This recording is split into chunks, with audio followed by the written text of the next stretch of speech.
So before we get started, I'm going to introduce you to Maria Sole. She is our travel design manager, which means she really is the last set of eyes on any itinerary that our team crafts, and she'll be helping me here with talking about Piemonte, which is one of our favorite regions. And of course, we both love wine, and we one day would love to also become sommelier. So this was a great opportunity for us to share all about wine and food. So just really quickly, I know you guys already know us, but who we are keepers of tradition and culture in travel. We are a Sensorial DMC, and we focus on mainly turnkey itineraries. We're a multilingual, multicultural team. So we have local managers and travel designers spread out throughout the countries. And like I said, you guys already know all of this, but one of the advantages that we bring on top of providing turnkey itineraries in Travelify and local management, so having a person that really is with your clients throughout their entire trip. We also do a tremendous amount of research and development. And with our partner travel advisors, if you ever know of an accommodation that you think it's a good value alignment with us, we're always happy to check it out and kind of provide that like that together research that we can constantly add new partners and experiences for your clients. Of course, we're here for you if you're looking for turnkey itineraries.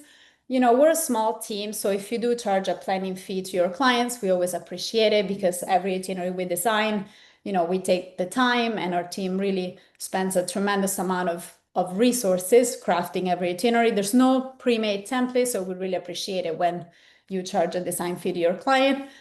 We've also implemented a minimum budget of 10K, which, in high season, of course, as you know, especially with the exchange right now, that doesn't go very far. But in low season, maybe some small group trips, 10K for a couple going to Sardinia at the end of September, of October, that could still happen. And then, of course, one of our big focuses is on sustainable travel, on preserving culture and tradition. So we appreciate when we have clients that value the same things that we do.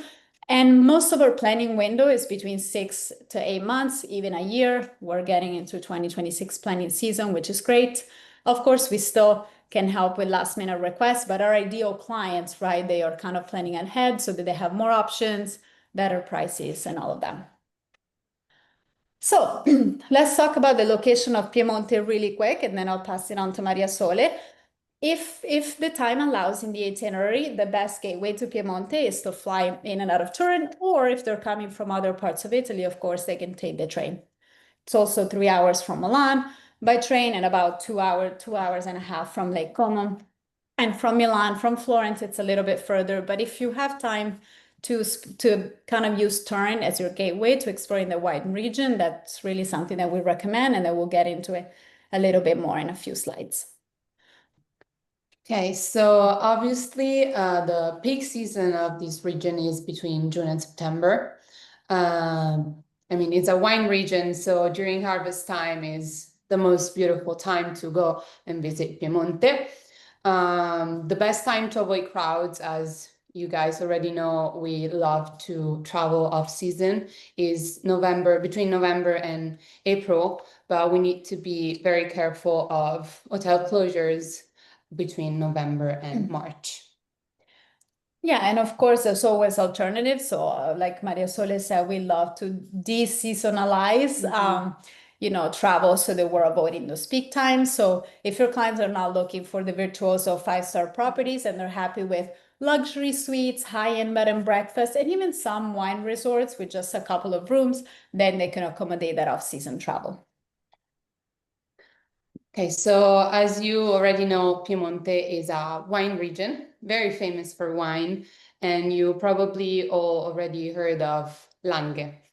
Langhe is the most famous wine region of Piemonte, but not the only one. Because near Langhe, we have the Roero area, which is just north, so the orange area you see on the map, while Monferrato, another big wine area, is east of Langhe and is the red one.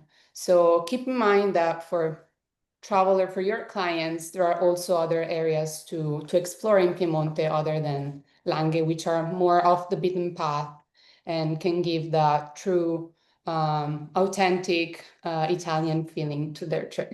Absolutely. Ooh.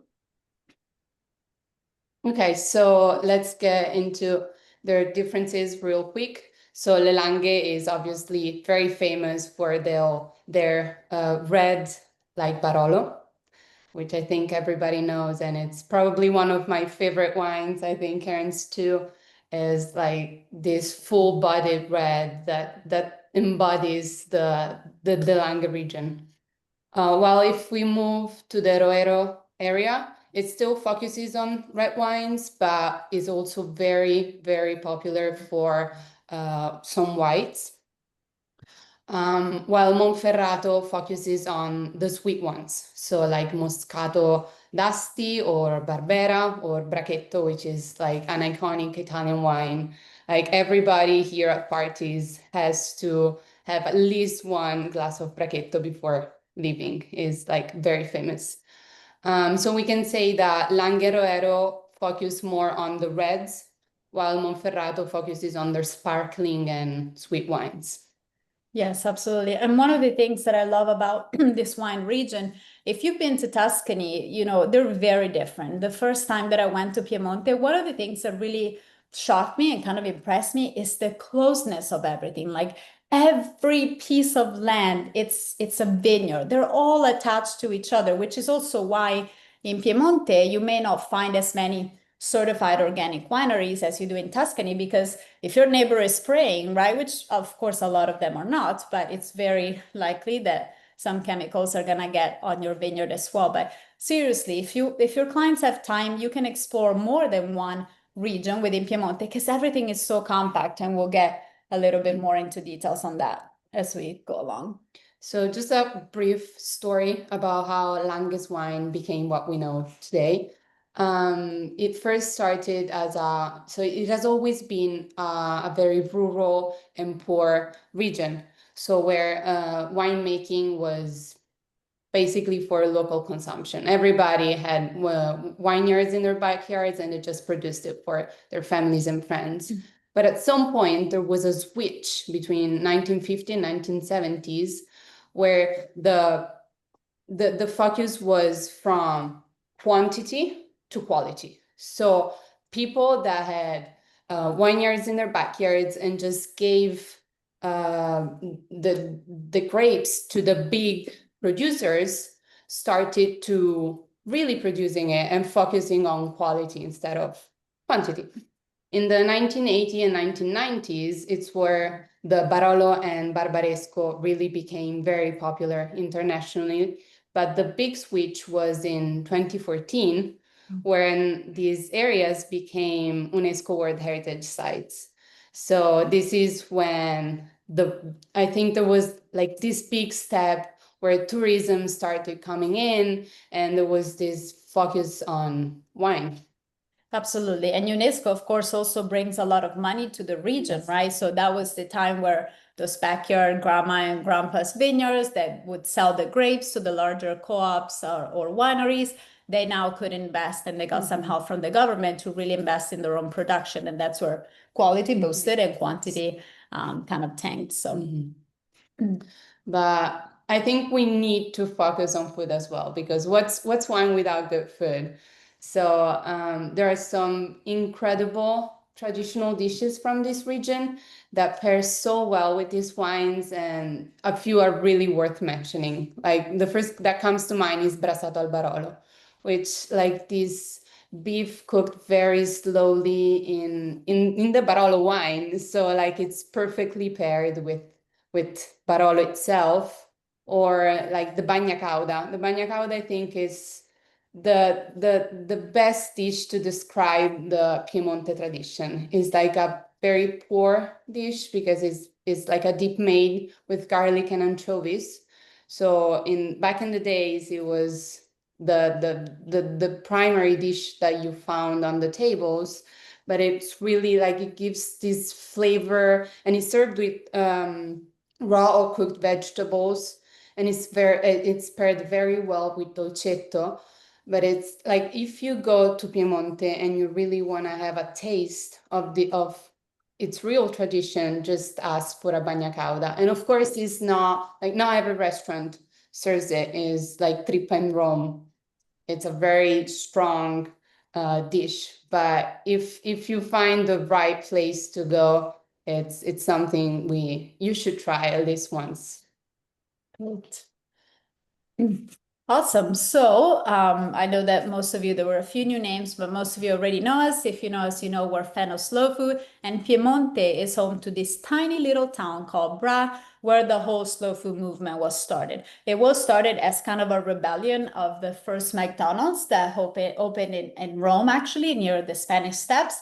But that's where Carlo Piedrini, the founder, is from. And there's a really cool university here, gastronomic science. I know they partner actually with a lot of universities in the US. And it's a really cool stop because almost every restaurant, right, serves slow food, of course, against the fast food, but also they partner with all of those small producers that are producing food that it's almost extinct. And they believe that the best way to preserve these dishes and these traditions is through knowledge. So by serving these foods that you may not order at a normal restaurant because they're new, right? They are preserving those dishes and this culinary heritage. So really cool stop if clients have time to the little town of Bra. And of course, you guys know that we love festivals, and Sagre food is a huge part of any itinerary we do, whether it's food and whether it's in Piemonte or in other parts of Italy, food and wine is an essential part. And this festival, this cheese festival that happens biannually, so every other year in September. So there's one this September, and then there'll be one in 2 years from now. It's a really good experience to get to know the real small producers that may not speak English, but they have an amazing craft, an amazing passion that they are open and willing to share with travelers like you. Okay, so before getting into more details, we just wanted to show you real quick this map to localize some of our partners, and of course, not all of them. So if you're interested in learning about more of our partners, please reach out and we'll be happy to send you like a proper Google Maps itinerary where you can see all of them. Right, and it was really tough to choose partners, because of course we could do a 2-hour webinar and just run you through 20, 30 partners, but I think quality over quantity. So we're just sharing a few, but of course, if you've done an itinerary with us or if you're interested in doing so, we'll be happy to share more. Yes, so I think it's necessary to start in Turin. As Karen said before, it's a great starting point for an itinerary. It's a beautiful city. We recommend at least spending 3 days there. It's not huge, so it's very walkable.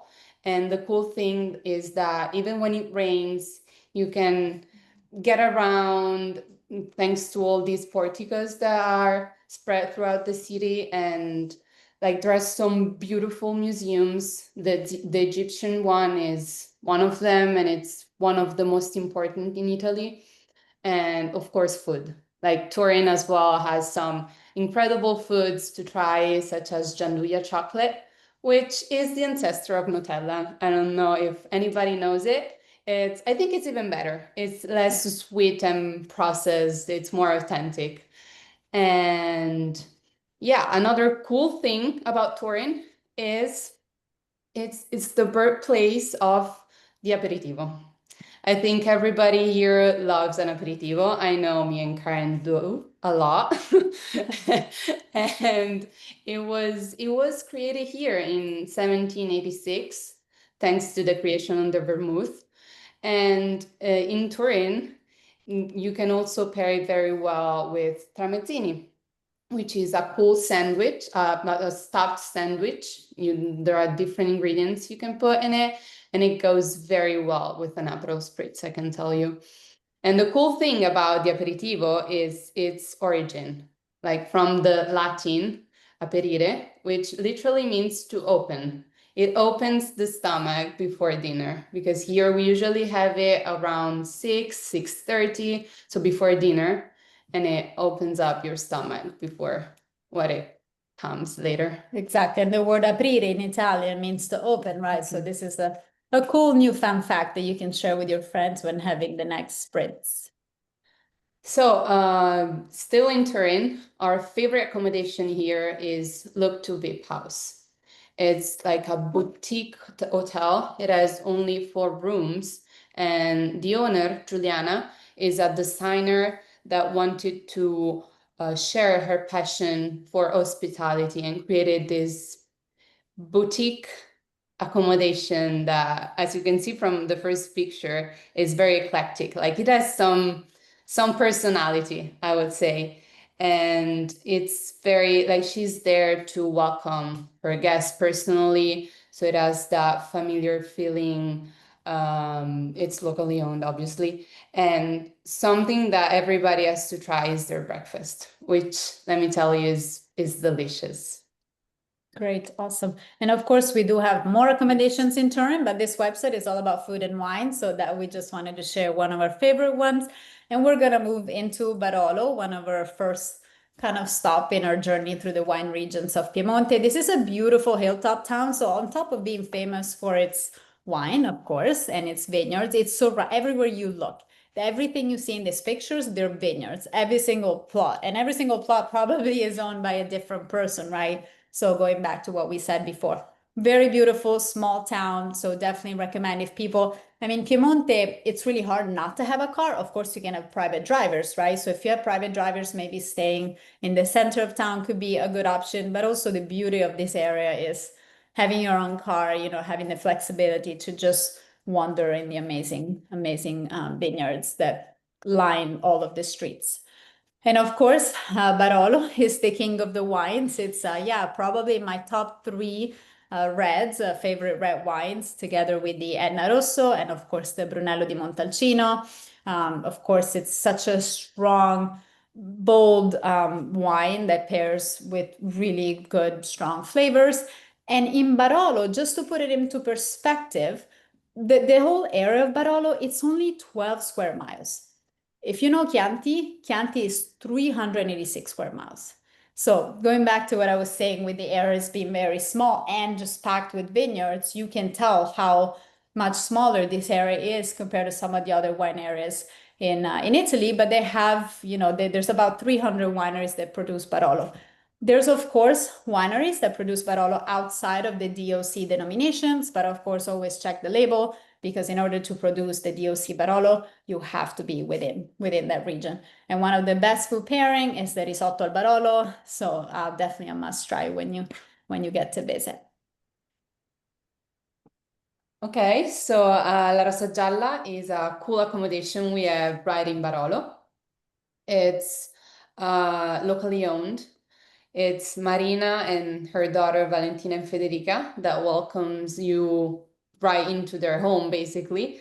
And it is very cool because other than the accommodation, they also have a winery. It's called Azienda Agricola Marina Rinaldi, and they produce their own wine. It's obviously a very small reality than some they produce 1,600 bottles per year, so it's very niche.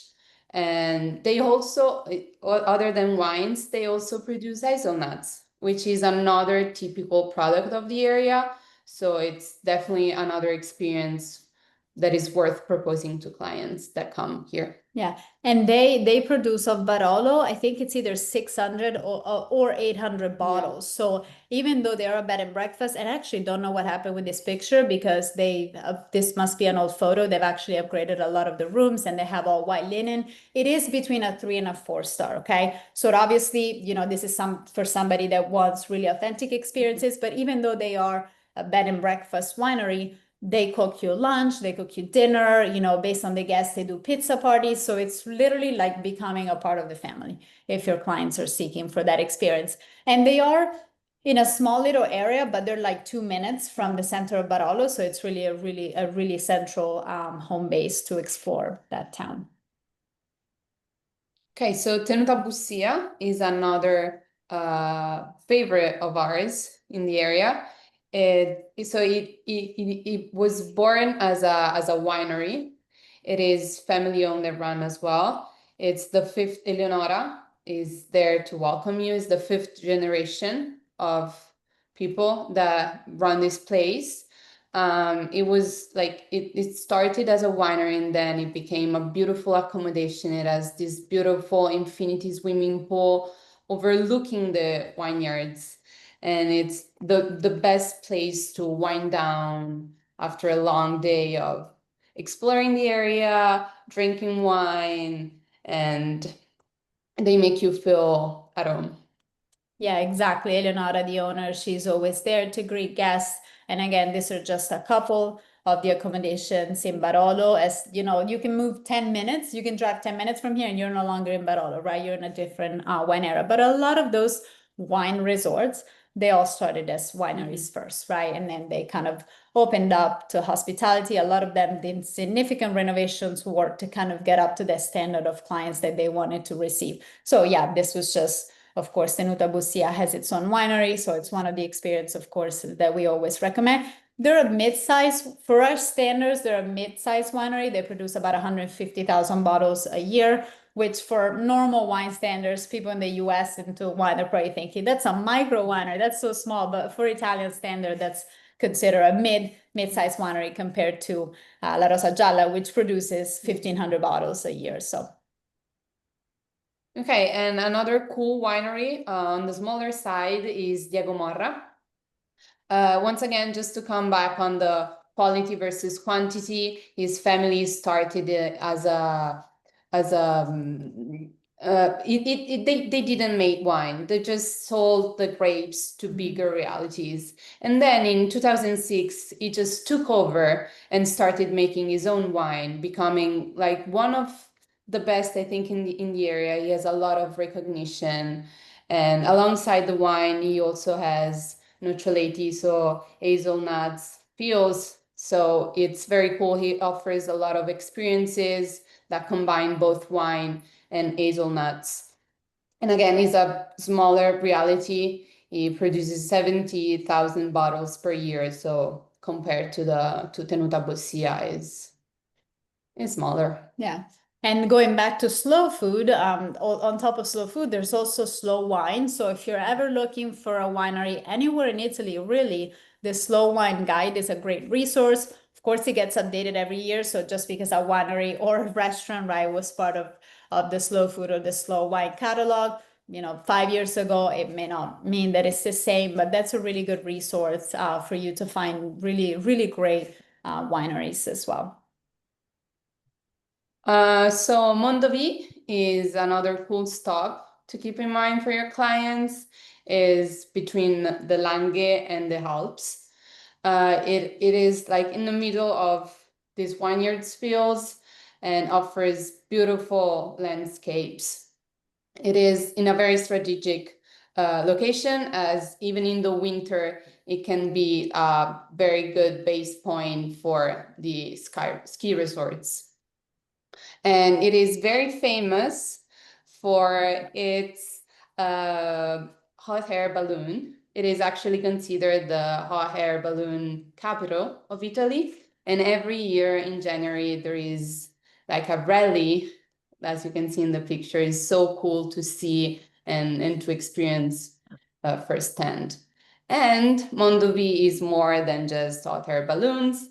It obviously has some incredible food, just like risole, which is this sweet pastry filled with jam or honey, and it's a must try if you stop by.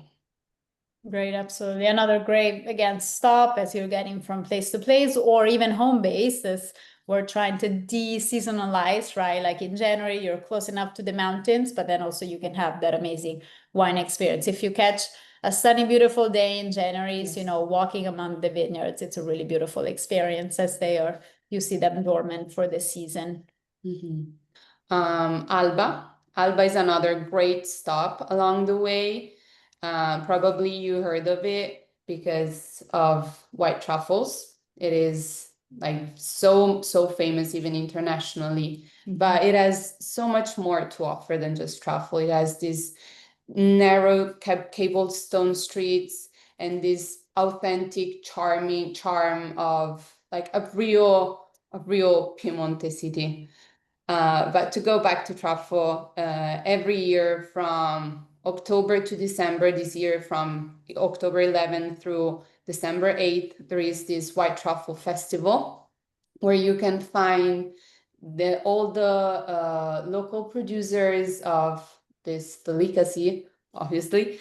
And it just brings up the city, like it brings the city to life. It has all these beautiful stands and people walking around.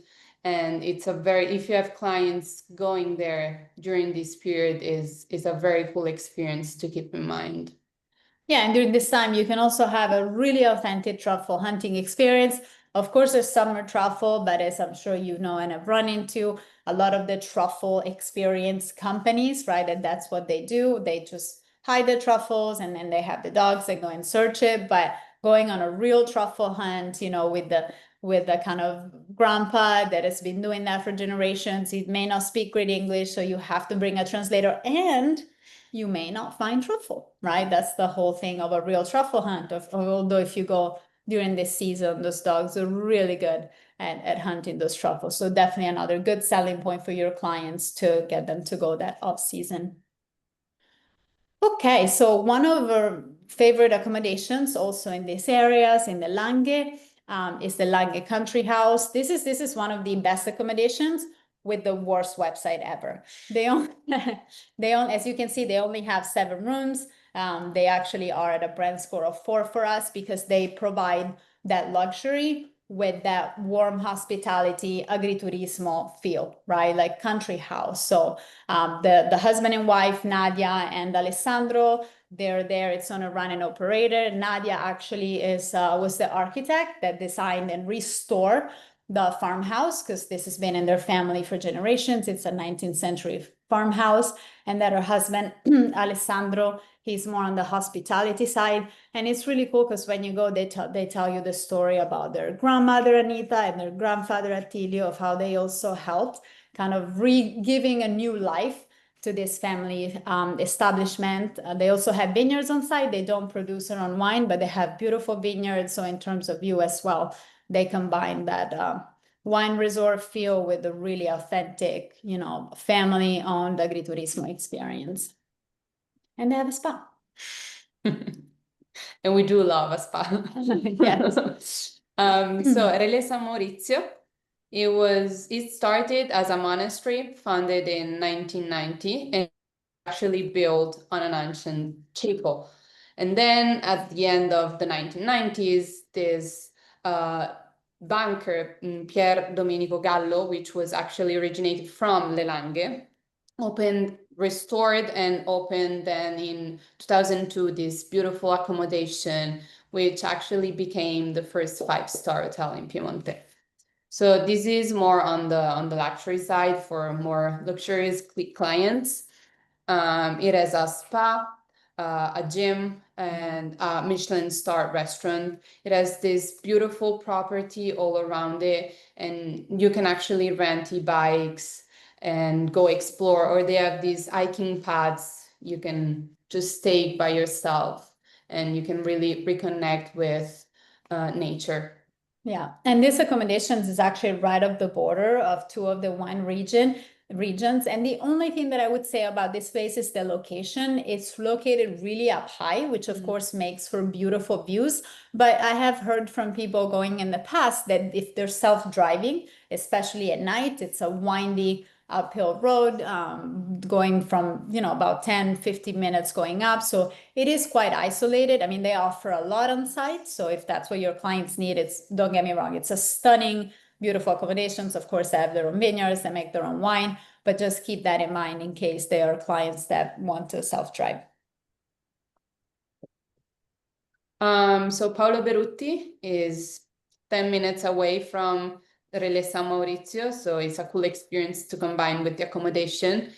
He's a gem. He's this little wine producer that really focuses on quality. Like his ultimate goal is to produce premium wines, and he has this passion about it that when he welcomes you in, it just shares it with you, and you go away from this place with so much more than just a wine tasting. He's just this is one of the best, I think, wineries we do have in the area. It's just so locally owned. He produces 10,000 bottles per year. It focuses more on Brut, so it's not Barolo, but it's a great stop. Yeah. And what's cool about him and some of the other wineries we share is that, when your clients are going there for, 5 days, maybe a week, it's good to have different experiences, right? Maybe start them with kind of the bigger wineries, because of course the small mom and pop winery always ends up being their favorite. So maybe start them at the bigger winery if they're staying at Relais San Maurizio, then go to a mid-sized winery, and then kind of end them at a place like Paolo Berutti, which is really not set up for tourism. It's really, him and just sharing his passion and his craft. You're not going to see any other tour buses coming up. So it's really exclusive, and it's really for clients that really enjoy that authentic connection, even though the English may not be 100% perfect, right? Of course, a lot of our food partners, it's very common that we bring in a translator because, again, we think that their craft, that their artisanry is so worth sharing. And so, yeah, those are the experiences that clients end up remembering the most. Okay, so Le Marne moving into Costiglione d'Asti. So we're still in the wine areas, but we're kind of transitioning between them. This is also a very cool property. They only have 13 rooms, and it is that great combinations between the kind of rustic but high end, right? So here they have 13 or 14 rooms allocated within two restored farmhouses.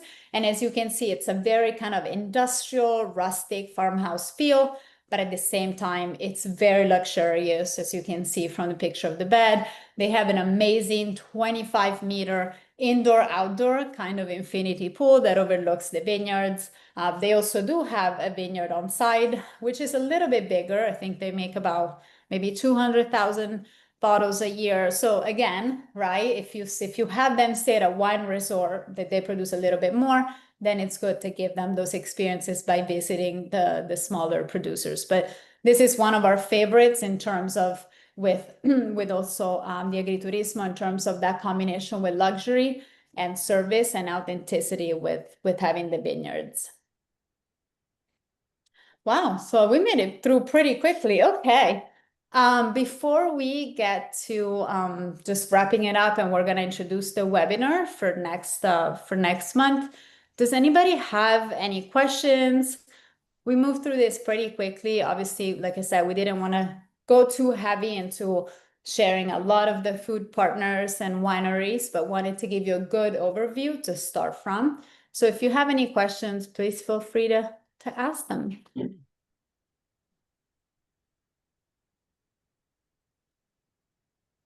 Great. So I got a question from Becca. How is this area for families? Oh, it's amazing. There's actually our other partners, other agriturismi that are more family friendly in terms of having, I mean, all of those are family friendly. I think none of them, not even San Maurizio, is adults only. Have to check on one. That's my only doubt. But there's also a lot of agriturismi that have animals, right? That on top of having vineyards, they have animals, they have their own garden. So just like Tuscany, this is a very beautiful area to explore with kids. You could do experiences such as combining a winery with a horse carriage ride. That could be very fun. Of course, cheese experiences, anything with food or hazelnuts, right? Where the kids can really get their hands dirty, especially if you go there during cheese production time or hazelnut harvest. Those are really good. It's a great region to explore with kids as well. Eleanor asks, how many days do you recommend? Okay, that's a tough one because we love slow travel. So we love spending, a lot of time in fewer places. I would say minimum, just for the wine regions, I would say a minimum of 4 nights. But again, if you have a chance of maybe you're just doing Piemonte, they have a 2-week trip, you're choosing Piemonte as a wine area, you can start with Turin. Maybe 2 to 3 nights, 3 if they can make it happen, and then 4 to 5 in the wine regions, and maybe picking 2 different home bases. Although, like I said, the areas are really close to each other. So 45 minutes, you can be between one wine area and the other, right? You don't have to, it's not like Tuscany where to go from Chianti to Valdorcia is like an hour plus. So hope that answers the questions. Any other ones?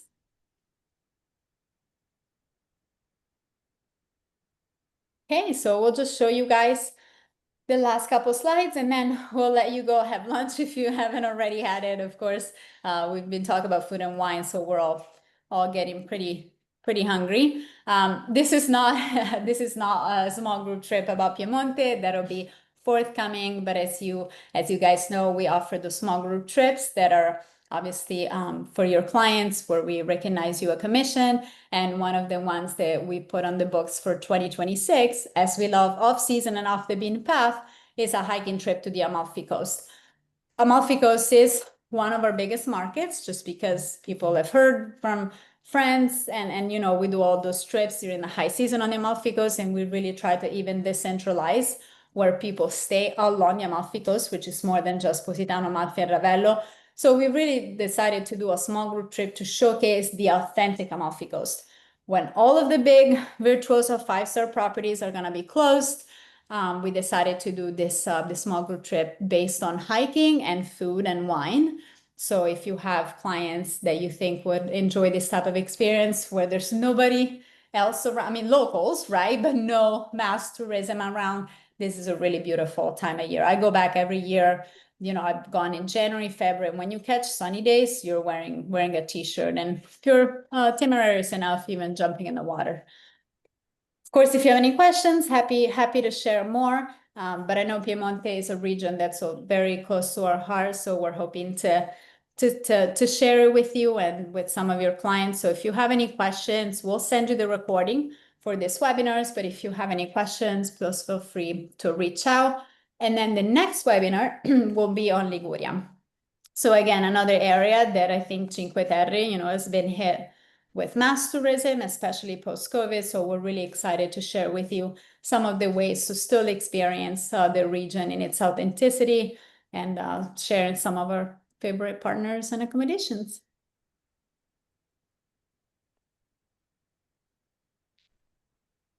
Well, thank you guys. If you don't have any other questions, we'll let you go. Wow, we're getting really fast at doing those. Please share feedback on our feedback form. If we do speak too fast,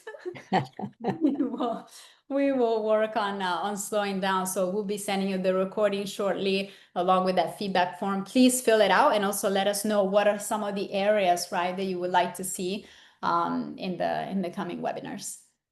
Grazie mille. Thank you. Grazie mille, guys. Thank you so much. Thank you. Bye. So much more excited to travel to these places next week. Yes, exactly. Now you're gonna have FOMO and you're gonna want to go to all the places that are not. I know. Thanks. Ciao. Ciao, ciao. Ciao. Grazie.